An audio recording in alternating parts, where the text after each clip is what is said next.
Olá, pessoal, sejam bem-vindos a mais um episódio. E a nossa convidada de hoje é Emanuela Silvestre. Ela que é psicóloga autista e veio aqui falar um pouquinho não só da sua carreira profissional, mas também da sua experiência de vida. Seja bem-vinda, Emanuela. Muito obrigada pelo convite, né? Uma alegria estar aqui e poder falar um pouquinho, né, sobre essa vivência enquanto pessoa autista e também enquanto profissional. E é um prazer vir estar aqui com você. Sei que vai ser de muita importância para as pessoas que estão em casa, inclusive, né, as mães atípicas e essas crianças autistas, para que elas possam, né, espelhar na sua linda e jornada história. Então, eu queria conversar um pouquinho com você sobre a sua visão profissional, primeiro. Como é que foi despertar esse lado profissional em Emanuela? O que foi que te levou, né, a ser psicóloga? Eu sei que você também é pedagoga. Então, como é que foi que surgiu essa parte profissional de Emanuela? Bem, a educação veio primeiro, né? E aí eu via nas salas de aula muito essa diferença entre os estudantes, a diferença de aprendizagem, essa dificuldade, e eu já gostava muito dessa área das dificuldades de aprendizagem. E aí depois a psicologia veio logo após o curso para somar, né? Então eu disse, vou para a área da psicologia escolar. Hoje nem é uma área que eu atuo, mas é uma área que me deu início para que eu pudesse ir para o curso da psicologia. E aí na psicologia, né, a gente tem diversas áreas, isso é maravilhoso. E aí após formada eu trabalhei em outras áreas, mas a questão das pessoas, da inclusão, foi mais forte assim em mim. Então eu já comecei nessa área e até então estou nela e é uma resposta para a minha vida, não porque sou uma pessoa com deficiência, mas porque a gente faz a diferença na vida de tantas pessoas, sabe? É tão incrível isso. E trabalhar a inclusão dentro da universidade, por exemplo, onde eu ensino, ou dentro da clínica, é algo incrível. Manuela, como foi que o teu diagnóstico? Foi antes da tua formação? Foi após a formação? Como era que você via essa parte da inclusão? Ela foi bem depois da formação, né? Desde a infância eu tive várias dificuldades que eu só fui entender depois de adulta, dificuldades escolares, não era uma dificuldade comportamental, porque o diagnóstico para mulheres autistas ele é muito mais difícil de identificação do que para homens. E eu tinha muita essa dificuldade na escola, na adolescência, na vida de trabalho, para as pessoas lidarem com alguns comportamentos que eu tenho, e eu lidar com os comportamentos das outras pessoas também.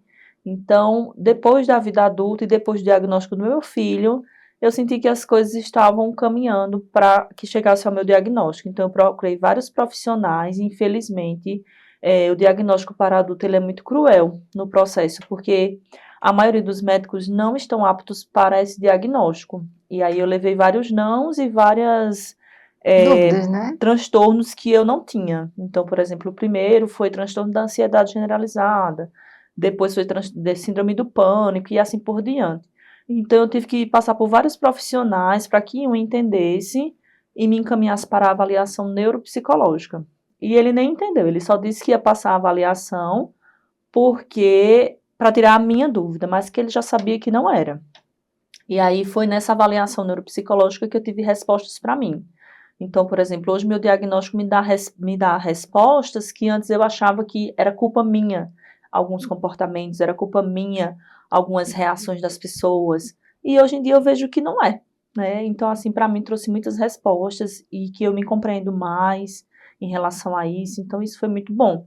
Depois que eu passei pela avaliação, né, toda em avaliação psicodiagnóstica, eu tive essa resposta. E aí foi, assim, uma abertura de janelas na minha vida, sabe? Eu sempre falo que o diagnóstico do meu filho me deu uma porta e o meu diagnóstico me deu a chave dessa porta, né? Porque aí eu pude entender ele, né, enquanto mãe e E se não entender, tanto né? enquanto profissional e me entender também, que a gente tem algumas limitações e precisa de várias adaptações para esse processo. A sua formação influenciou nessa tua jornada de buscar o que acontecia contigo depois do diagnóstico do teu filho? Nossa, com certeza. Porque muitas pessoas acham que ter um diagnóstico ele pode ser limitante na sua vida, e não foi, para mim, né? cada pessoa, ela lida com esse Sim. processo. Existe o luto do diagnóstico. Eu passei pelos dois lutos. Eu passei pelo luto do meu filho, porque enquanto mãe, receber esse diagnóstico é dolorido no sentido de como a sociedade vai lidar com o meu filho. Eu sei como lidar com ele, mas e a sociedade? Então, esse medo do futuro para com as pessoas é muito comum.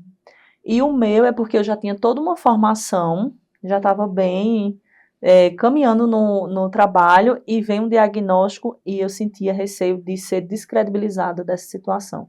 As pessoas agora vão ser capacitistas comigo, vão achar que, não consegue porque ela é autista. E não, assim, tem algumas situações que acontecem, mas a gente vai lutando para que isso seja psicoeducação junto com as pessoas, para que elas entendam que não é um diagnóstico que vai limitar. Até porque todos nós temos a nossa singularidade e as nossas limitações, né? Independente de sermos atípico ou típico. Eu Mas gosto o muito mercado de de trabalho frisar, não está preparado para esse mas assim, processo. eu gosto de frisar muito isso, que às vezes as pessoas esquecem, né? Que todos nós temos limitações. Sim. Então, acho que às vezes isso de estar sempre à frente, de saber tudo, é até uma corrida de informações, às vezes, que é desonesta, vamos colocar assim, desonesta para com o outro, né? Sim. Que a gente até acaba se comparando com as pessoas. É bem difícil. Emanuela, e você disse que passou o luto do seu filho e o seu também, né? Mas o que te levou em busca desse diagnóstico do teu filho? Bem, era as questões muito da primeira coisa que me chamou a atenção foi a fala não existia, né, e aí ele já tinha passado já da idade, porque a gente se baseia no marco do desenvolvimento, então para mim ser psicóloga foi, entre aspas, mais fácil, porque eu entendia que ele não estava alcançando esses marcos, e aí eu levava em pediatras, em outras funções, e dizia, não, ele vai chegar no seu tempo, e não é assim, gente. A criança existe um marco, e aí quando ela passa desse marco já existe o atraso. E quando ela ultrapassa muito mais, isso já é um atraso, né? Então não existia a fala, não existia o contato visual, existia, como ele não falava, então a rigidez cognitiva era muito mais difícil em lidar, era uma criança que chorava bastante, né? E a gente não sabia identificar o porquê. E aí a primeira coisa que eu fui foi encaminhar ele para uma fonoaudióloga, né? Já sabendo, eu disse, vou encaminhar ele para uma fonoaudióloga e para a tríade das terapias, né? Que é psicólogo, fonoaudiólogo, terapeuta ocupacional, vamos colocar ele lá.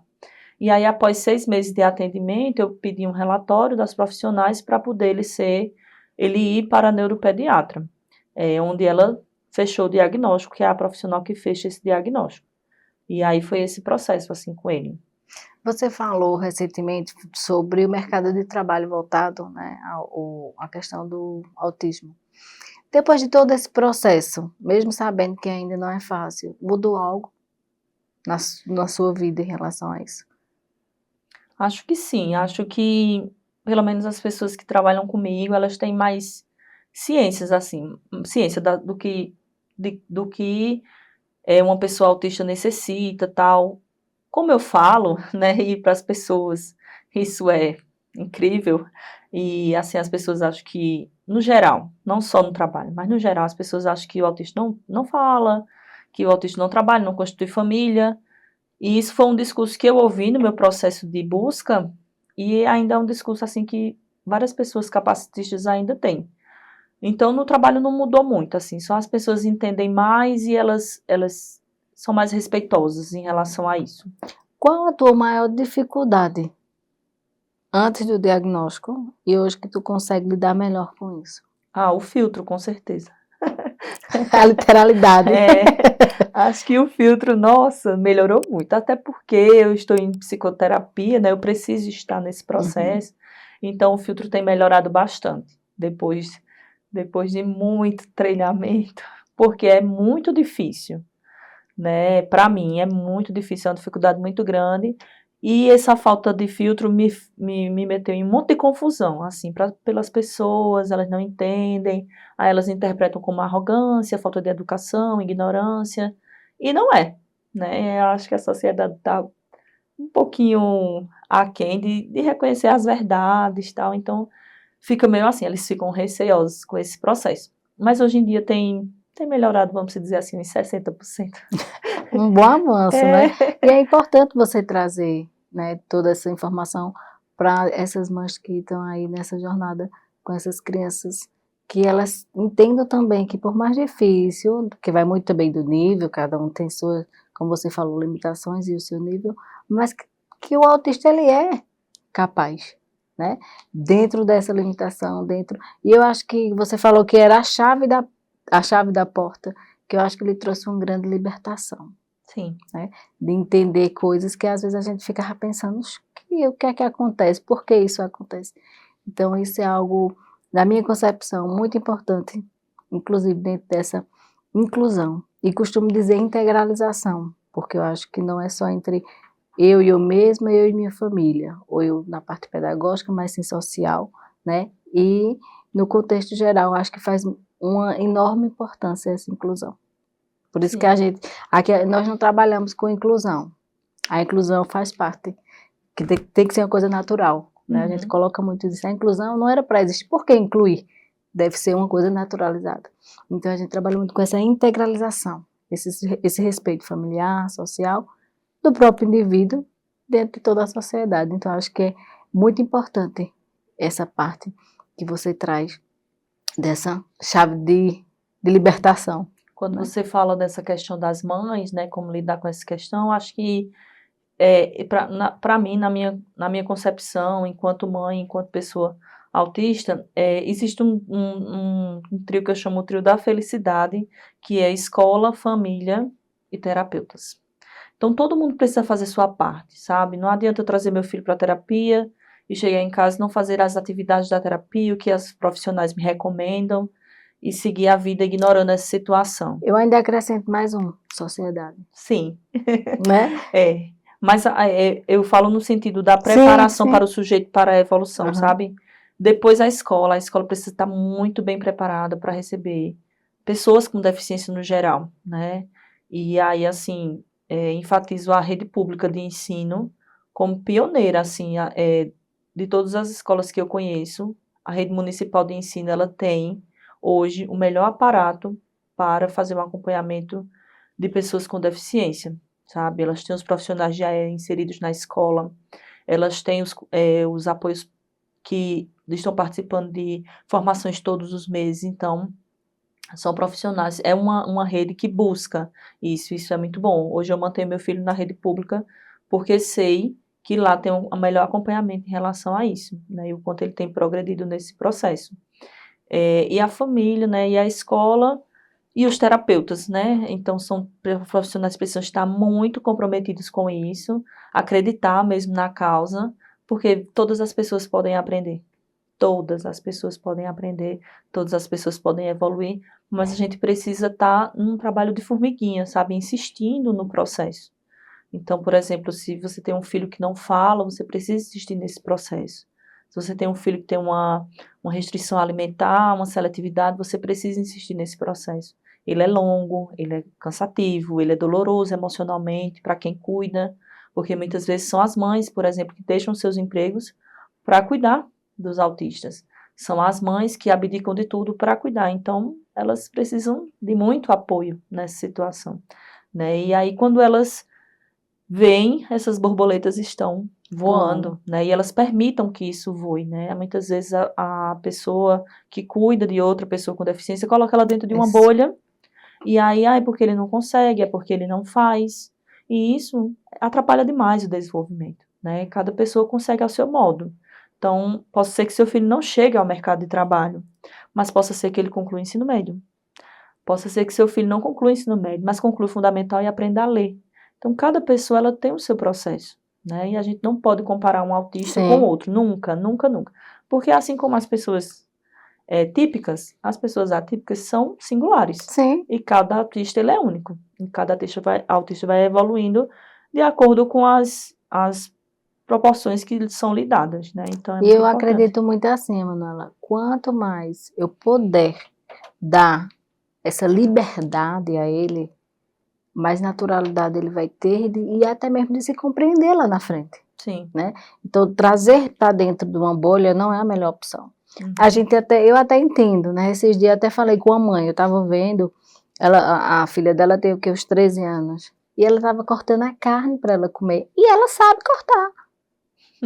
Eu disse, mãe, não faça isso. Ela sabe cortar a carne para comer. Não, mas é porque é mais rápido. Não, ela tem que cortar a carne dela. Ela tem que tirar o prato da pia ou da mesa e colocar na pia. Você está dando autonomia para ela, você está tirando ela dessa zona de conforto, trazendo para ela uma autorresponsabilidade, coisa Sim. simples, Sim. né? Mas que faz total diferença na evolução dela lá na frente. E se a gente pode parecer grosseiro, que eu vou falar agora, mas mães não são eternas, Sim. né? E aí, quem vai cuidar dessa pessoa se essa pessoa não sabe se cuidar sozinha? Então, por isso que a gente tem que gerar autonomia o máximo possível nas crianças, nos adolescentes e adultos autistas, porque ele pode ficar só. E aí, enquanto ele ficar só, ele vai saber se virar no mundo, né? Ele vai saber pegar um ônibus, ele vai saber comprar seus alimentos, fazer os seus alimentos. Então, coisas que parecem ser básicas, né, para um autista pode ser muito limitante na vida dele, né? Então, Mas por isso que a trazendo gente tem que essa, incentivar a né? autonomia o Exatamente. tempo inteiro, o tempo inteiro. E a gente, quando você fala isso, eu não vejo como uma parte grosseira, eu vejo como uma realidade, né? Uhum. Acho que a única certeza que a gente tem de futuro é que todo mundo um dia vai embora. Então, a gente tem que realmente trabalhar o ser humano para isso, né? Então, assim, como é que eu vou deixar? Falando sobre isso, então como é que eu vou deixar? Se um dia eu vou embora, como é que eu vou deixar? Vou deixar ele para que ele seja já independente e sofra menos, vamos colocar essa palavra sofrer, ou vamos ser desafiador, né? Uma parte mais desafiadora, ou mais tranquila, ou com mais leveza. Então, acho que nós devemos pensar em relação a isso. Como deixar? Sim. Né? Uma reflexão. Vale muito essa reflexão, e não no sentido de tristeza, mas no sentido de dizer, eu estou deixando uma pessoa extremamente funcional, que vai se virar sozinha, que vai crescer, que vai evoluir, né? Então, a gente busca muito o sentido de Montessori, que é não faça pela criança aquilo que ela sabe fazer. Então, se ela sabe, você não precisa fazer por ela, você precisa permitir ela nesse processo. Então, isso vale para crianças, adultos, adolescentes, para todos. Então, não precisa fazer por ela, você precisa dar um incentivo, você precisa mostrar como faz, por exemplo, ensinar ela nesse processo. E depois é deixar, né? Às vezes, pela correria do dia a dia, a gente acaba fazendo, mas isso não pode ser uma continuidade, né? Se o autista atingiu tal desenvolvimento, deixe ele fazer dessa forma. E em relação à parte da escola mesmo, pedagógica, nessa tua jornada, como é que você vê, né, essa evolução? A escola ela evoluiu muito, né? Antes existiam escolas para os ditos especiais, né? E isso não existe mais, nem pode existir. Então teve essa separação, né, por um tempo, e isso foi muito ruim para o desenvolvimento das pessoas atípicas no geral, com deficiência no geral, porque não permitia que elas estivessem no processo da inclusão na escola, né? Elas não eram integradas, elas não eram incluídas, nada, elas estavam à parte. E depois, essas pessoas foram incluídas na escola e essas escolas ditas especiais acabaram, né? Isso foi muito bom, mas a gente tem que parar para refletir como é esse processo. Se está sendo um processo realmente inclusivo ou se só elas estão fazendo parte. Muitas vezes a pessoa com deficiência ela fica lá naquela escola e elas são simplesmente ouvintes. Elas não fazem parte daquele contexto. Então elas estão na escola, mas estão à parte, né? E aí hoje as escolas buscam muito isso, estar, né, inserindo as crianças em todas as atividades, fazendo com que elas façam parte de tudo, adaptando as atividades para que elas realmente se sintam que fazem parte daquele ambiente. Então a criança precisa se sentir pertencente àquela escola, ela precisa se sentir acolhida, ela precisa se sentir respeitada. E aí é o que a maioria das escolas buscam, né? Fazer com que esse estudante, ele goste de estar naquele ambiente, que ele não vá só pelas questões pedagógicas. Muitas pessoas têm essa resistência às escolas por achar que, meu filho não vai aprender. Ele está na escola por quê? Né? E às vezes por não entender só nessas questões. Então, por exemplo, quando eu estudava, né, eu sou de 87, eu peguei os anos 90 da educação, ainda tinha essa separação, né? E isso foi bem difícil, porque eu não tinha o diagnóstico, eu me comportava muito bem, né? Porque tem a síndrome da boazinha, que é muito nas meninas, então eu me comportava muito bem, então no geral, eu não tive problemas na escola em relação à aprendizagem, a conteúdos, só em matemática, por conta da descalculia e tal, mas eu não tive problemas. Mas a minha questão de socialização era quase zero, né? Então, eu tive muitos problemas assim, mas não se dava muito voz à criança antigamente, a criança não era ouvida, não tinha esse acompanhamento, não se tinha, por exemplo, uma profissional de AE na escola, que hoje tem, uma psicopedagoga, não se tinha, né, esses profissionais. Eles estavam à parte também da escola. E aí, quando a escola traz esses profissionais, é muito válido, né? Acho que agora podemos pensar em psicólogos nas escolas, né? Se faz muito necessário ter profissionais, não um só, vários Vários. psicólogos, para dar conta de uma escola, né? Então, ainda está nesse processo para que psicólogos venham para a escola, porque a escola precisa desse cuidado com a saúde mental. E nós somos os profissionais habilitados para esse cuidado. Então, ainda falta a psicologia realmente estar inserida. Às vezes tem uma psicóloga, onde ela tem que dar conta de 500 estudantes, por exemplo, mais a equipe gestora, mais os professores, mais os funcionários da escola. Então, fica um trabalho muito de apagar fogo, né? E esse não é o trabalho da psicologia. Então, inserir mais profissionais, né, na educação, com certeza vai fazer com que ela evolua muito, né? E voltando um pouquinho para a tua área profissional, sabemos que é pedagoga, psicóloga, mas atua hoje como? Hoje eu atuo no Estado, né, com um projeto de leitura voltado para as questões prisionais, né, são alunos reeducandos em prisões.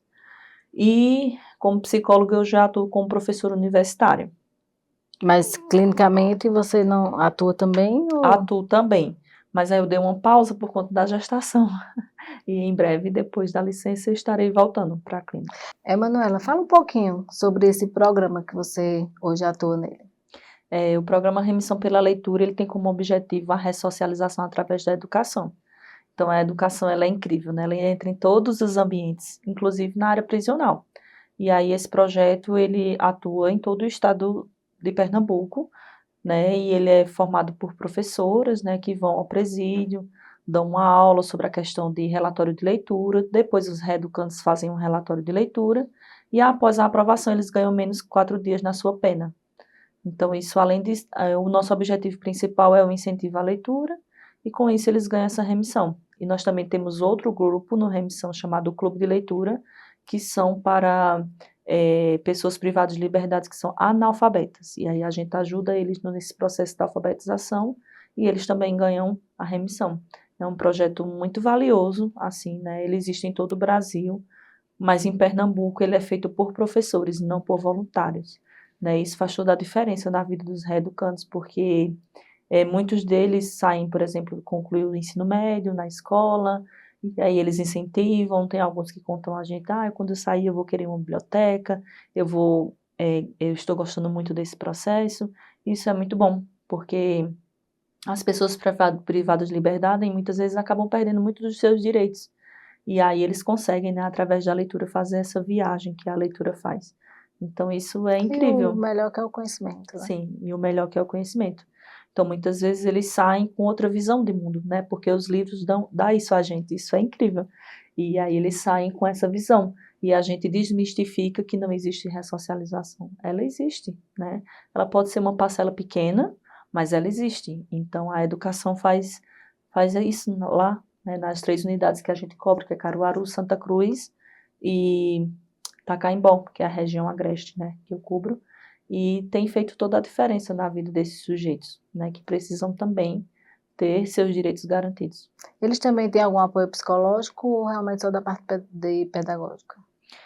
Nas unidades prisionais, ela tem psicólogos, né, mas é pouco, 1, 2. Uhum. Então, se a gente parar para pensar, uma unidade que tem 800 reeducandos, é bem difícil, né, a não ser com grupos terapêuticos, coisas mais assim grupais, aí funciona esse processo. Então, precisa-se de Que mais também é profissionais. importante, Precisa de mais profissionais de psicologia dentro das unidades prisionais para cuidar da saúde dos reeducandos.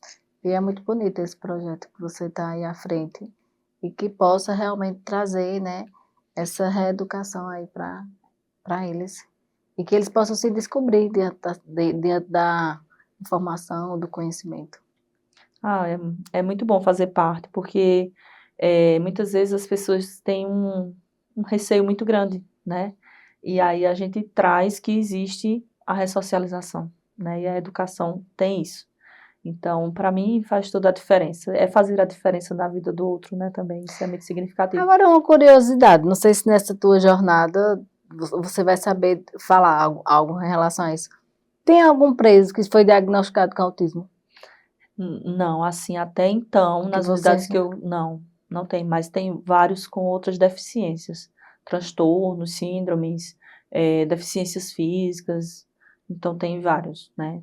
Que tem esse... Sim. E que não tem um acompanhamento adequado, sabe? Estão lá, e tá todo mundo junto, e essa pessoa está lidando com esses processos, né?